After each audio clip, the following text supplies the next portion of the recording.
Alors, salut à tous et bienvenue dans ce chapitre. C'est un réel plaisir pour moi de vous retrouver une fois de plus. Et nous allons justement étudier l'un des concepts les plus essentiels du CSS, notamment le modèle des boîtes.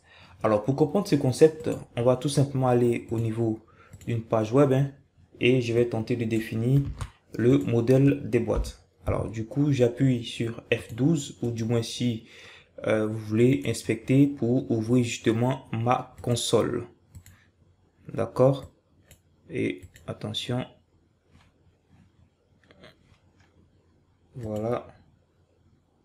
Et nous allons tenter de comprendre ensemble ce que c'est que le modèle de boîte. Alors, c'est simple.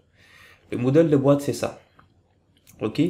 Donc, ce qu'il est important de savoir, c'est que le modèle des boîtes, c'est un ensemble de cadres, empilés, justement, qui vont permettre de représenter et donc contrôler différents aspects de chacun de nos éléments HTML. Vous voyez ici que là, j'ai sélectionné cette div et on a donc cet ensemble de boîtes rectangulaires. Voilà, vous voyez que ce sont des boîtes rectangulaires qui sont empilées et qui permettent de voir ici qu'on a quelques petits mots tels que margin, border, padding, et ainsi de suite, et des dimensions ici.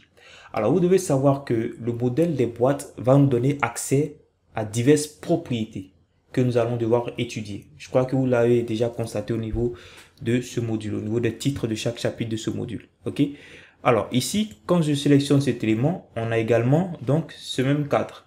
Et cette fois, les valeurs changent. Je vais sélectionner par exemple cette span. Donc, en gros, c'est pour vous dire quoi? Chacun de nos éléments HTML est représenté sous forme de boîtes. Et donc, les boîtes sont tout simplement donc un ensemble de cadres rectangulaires qui permettent justement de représenter nos éléments et de contrôler un aspect bien particulier de nos éléments. Alors déjà dans ce chapitre, comme je l'ai dit, on va déjà commencer à découvrir les propriétés donc du modèle des boîtes. Ici, je vous le disais tantôt, chaque couche ou du moins chaque cadre donne accès à des propriétés. Ce cadre que vous voyez là, c'est ce qu'on appelle donc le cadre de contenu ou du moins le modèle de contenu. En réalité, c'est dans ce cadre-là que se trouve le véritable contenu de notre boîte. Bon, on va aller sur MDN là où il y a un peu plus de contenu. D'accord? Ici. Voilà, on a un peu plus de contenu ici. Alors, je vais par exemple sélectionner cet élément. Ok? Et vous allez voir ici que lorsque je survole cette boîte-là, on me colore en fait juste le contenu textuel. C'est ce que je disais tantôt. Le véritable contenu de notre boîte, donc le contenu intrinsèque de notre élément, se trouve tout simplement dans la boîte de contenu, cette boîte-là. Ok? Donc, on va étudier cette boîte-là. Et on voit ici, par exemple, qu'on a deux petits numéros. 226 multiplié par 27, ou du moins 266 pardon, par 27. En réalité, chacun de ces numéros correspond à la valeur d'une propriété. Je vais taper ici, par exemple, 8. Vous voyez ici qu'on a justement 49. Ok, attention, je vais tenter un tant soit peu, voilà, de sélectionner cet élément.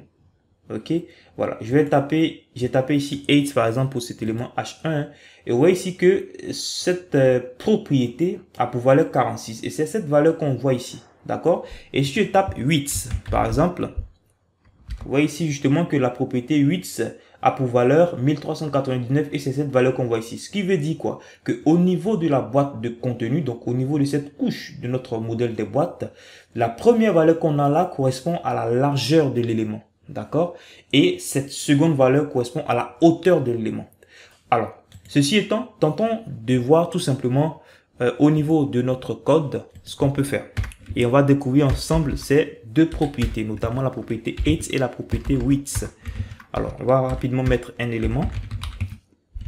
Ce que je vais faire pour vous permettre de comprendre ça, bon, du coup, on sélectionne tout simplement l'élément par son type, donc le P, et je vais dire border. Ne vous inquiétez pas, on va étudier cette propriété. C'est juste pour donner donc une propriété à notre élément, une bordure à notre élément, pour que vous puissiez voir justement un peu mieux ce que je fais. D'accord? Mais ne vous inquiétez pas si vous ne comprenez pas cette propriété border. Alors, je vais dire 8 et je vais dire 100 pixels. Ok? Et ensuite, 8, dire justement 300 ou du moins 500 pixels. Alors, on va étudier les unités de mesure. Vous allez voir qu'il y a différentes unités de mesure qu'on peut utiliser pour donner les dimensions à nos éléments. Ici, pour l'instant, c'est le pixel qu'on utilise, ok? Donc, c'est une dimension, une unité de mesure absolue, d'accord? Voilà, donc, voyons voir ce que ça donne ici au niveau de notre élément. Alors, ok. Vous voyez ici, justement, qu'on a une petite bordure et que notre élément, donc, est limité. Si j'enlève ces propriétés que vous voyez là, ou du moins on va travailler directement dans le navigateur, F12 pour afficher la console. Ok, hop, vous voyez ici qu'on a justement une bordure. Si je décoche ça, ça veut dire que j'ai enlevé la propriété border et je la remets. Ici, si j'enlève la propriété 8, vous voyez que mon élément en fait a une hauteur par défaut. Si j'enlève le 8, vous voyez que mon élément prend toute la largeur donc de ma page, ou du moins toute la largeur de ma fenêtre. Ok, donc la largeur par défaut pour l'élément P ici, c'est 100%. Donc il prend toute la largeur justement de la fenêtre. Et ici, moi j'ai justement donné une valeur 8 de 500 pixels. Vous voyez ici, hop, ce que ça a affecté. Et j'ai donné une hauteur. En réalité, par défaut, la hauteur de mon élément va correspondre en fait à la hauteur du contenu en soi. Ah, d'accord? Et donc, moi, j'ai spécifié une propriété 8 ici. Donc, vous comprenez déjà ici que la propriété 8 permet de contrôler donc la hauteur de mon élément. La propriété 8 permet de contrôler la largeur de mon élément. Ok? Donc, on va essayer de voir quelques propriétés supplémentaires. Pour l'instant, je vais voilà, faire ça. Donc, vous devez savoir que on a plusieurs déclinaisons au niveau de cette propriété 8 et de ces propriétés 8 et 8. Par exemple, au niveau des 8, on a la propriété min 8 ainsi que la propriété max 8. Au niveau de 8, on a la propriété, attention, on a la propriété également min 8 et max 8. Bon, min 8 pour dire la taille minimale en dessous, donc la hauteur minimale en dessous de laquelle mon élément ne doit pas passer. Donc max 8 c'est la hauteur maximale au-dessus de laquelle mon élément ne doit pas passer. D'accord? Et min 8, donc la largeur minimale en dessous de laquelle la largeur de mon élément ne doit pas passer. Et donc la largeur maximale au-dessus de laquelle mon élément donc ne doit pas passer. D'accord? Donc ici, on va tenter d'exploiter ça. Je vais carrément enlever ça ici à ce niveau. Et vous regardez ici, vous allez voir que par défaut, comme je le disais, donc mon élément aura tout simplement une hauteur qui va dépendre de son contenu. Ok? Donc lorsque vous regardez ici, vous voyez que la hauteur ici est tout simplement de 18 pixels. Je vais mettre une propriété min 8 et dire par exemple que c'est à 60 pixels. Ok, donc quel que soit ici par exemple la dimension donc de la fenêtre, vous voyez que en réalité jamais mon élément va passer en dessous de la hauteur tout simplement de 60 pixels. D'accord? Par contre ici, si je dis max 8,